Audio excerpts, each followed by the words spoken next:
Vous avez tradé un petit peu ce matin ou vous avez fait que du cours? Non mais c'est intéressant, ceux qui se sont fait défoncer c'est encore mieux, plus intéressant.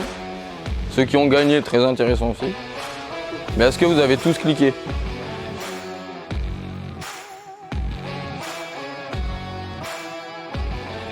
Donc on va voir des choses aujourd'hui. Donc si vous avez tous cliqué, c'est qui a eu, qui s'en est sorti à peu près bien selon lui? Stéphane? Monsieur? Romain? Ok, très bien. Et ceux que ça a été moins bien pour eux? Il n'y en a que deux. Il n'y en a que 5 qui ont levé la main pour gagner et 2 perdants.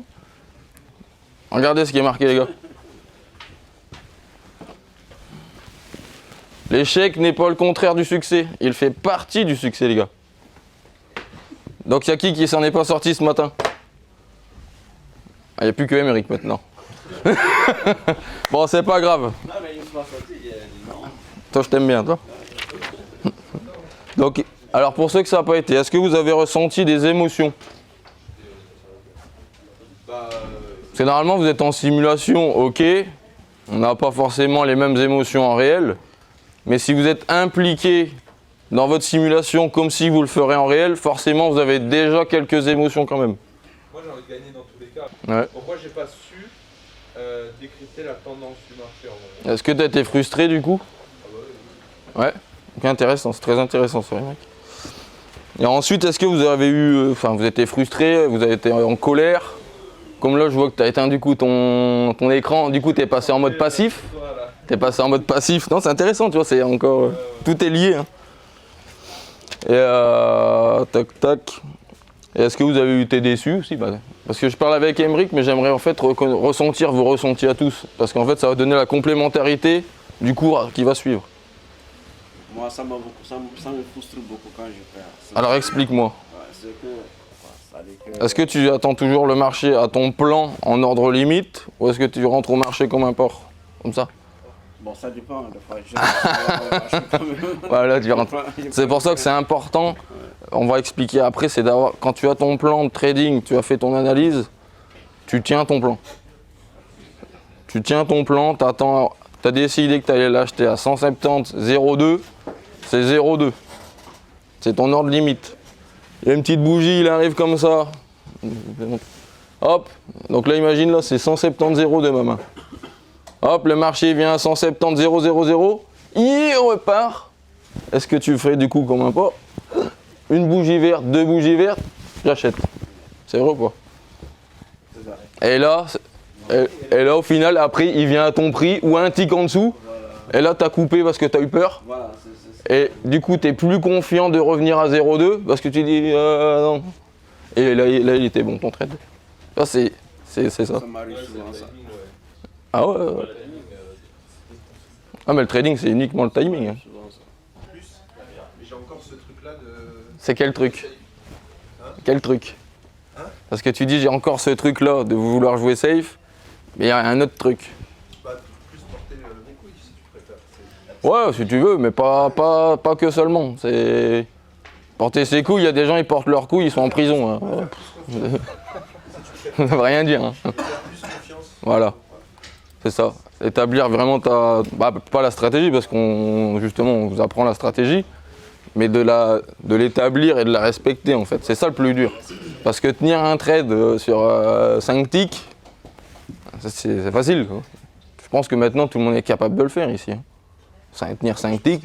Mais en fait, ce que je veux dire par rapport à ton truc, c'est de savoir tenir son trade. Et ce que tu as dit qui était très intéressant, c'est que tu as dit que je remontais mon stop. Donc ça veut dire que tu suis ton trade. Tu vois, tu suis l'évolution de ton trade. Donc ça, c'est très intéressant parce que souvent les gens, ils vont couper leurs pertes comme ça. Et dès qu'ils ont récupéré toutes leurs conneries, ils vont monter de 3 ticks de gains, ils vont couper. Mais là, c'est beaucoup plus intéressant d'avoir une belle entrée. Et au contraire, justement, tu vas laisser partir tes gains. Est-ce que tu as fait très bien? C'est très bien, Reda, tu as accompagné ton trade. C'est nickel. Mais essayez tous, c'est pas une stratégie, c'est une statistique qui a été faite. Essayez de prendre, en fait, le boon avant qu'il y ait un retournement, en bas ou en haut, peu importe, c'est entre 5 et 9 ticks. 5 et 9 ticks. Essayez de vous amuser pour ces jours-ci prochainement, à prendre entre 5 et 9 ticks. C'est comme. Il y a des gens qui connaissent le film, on va rigoler un peu. Le film Jacques Mérine. À un moment, il y a Gérard Depardieu, il joue le film, là, dans Guido, il lui dit si tu veux tirer, si tu sors ton flingue, parce qu'il l'engueule, parce qu'il a tué, il a tiré, mais là, il n'a pas eu le mec. Il lui dit c'est la prochaine fois que tu tires, c'est pour tuer. C'est comme vous, quand vous allez arriver, si vous voulez, dans votre trading, vous allez cliquer pour gagner. Cliquez pas pour prendre un tick. Quand on va prendre un tick, c'est quand il y a eu un retournement de tendance. Par exemple, vous rentrez, paf paf, on est sur une zone, ça existe, hein, des bons trades perdants, ça existe. Donc vous rentrez dans votre zone, c'est carré, tac tac. Vous voyez qu'il y a un problème. On fait quoi? On va laisser taper le stop et perdre 100 balles, 200 balles ou X somme? Bah non. Ouais. Allez, on prend 3 ticks, paf paf, ça revient, on sent que ça va pas y aller. On sort un tick. On sort, ça sert à rien, pas sur un truc d'une seconde, si ça fait déjà 10 minutes que ça dure, les gars. On se replace. On prend pas de risque de se prendre un drawdown, de remettre un lot, parce que, alors si vous prenez un drawdown avec, on peut se prendre un drawdown, c'est pas grave. Enfin, c'est grave, mais si vous avez le portefeuille pour le faire, attends, je vais essayer de pas faire de bon. Non, je vais pas faire comme ça. Parce qu'en fait, si vous mettez, par exemple, un lot et vous avez un drawdown, vous devez être la capacité d'en remettre un. Donc là, on en est à 2. Et là, faut que, si par exemple, si ça continue, les gars, faut être capable d'en remettre encore 2. Hein. C'est toujours faut toujours doubler. Parce que sinon, votre position, quand vous arriverez à 10 lots, donc 10 lots, alors donc il y aura 10 lots. Allez, celui-là. Non, mais l'autre choix, il est pas tactile, Allez. Donc si vous mettez 10 lots, vous avez moyenné, donc à la base, on était qu'avec un seul lot. On se retrouve avec 10 lots. Mais là, vous me dites, bah, je peux en mettre qu'un. Donc on peut en mettre 11.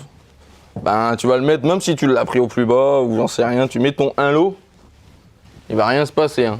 Tu vas passer, je dis une connerie. Tout à l'heure, on était à 170,00, donc on sera à ce prix-là avec 10 lots. Ça va le chatouiller, hein. Il va rien se passer du tout. Donc par exemple, si vous avez mis 10 lots, faut que vous êtes capable d'en remettre 10. Hein. Donc c'est juste pour vous donner une idée. Quand je vois certains qui traitent avec des 6 lots, des 8 lots ou des trucs comme ça. Non.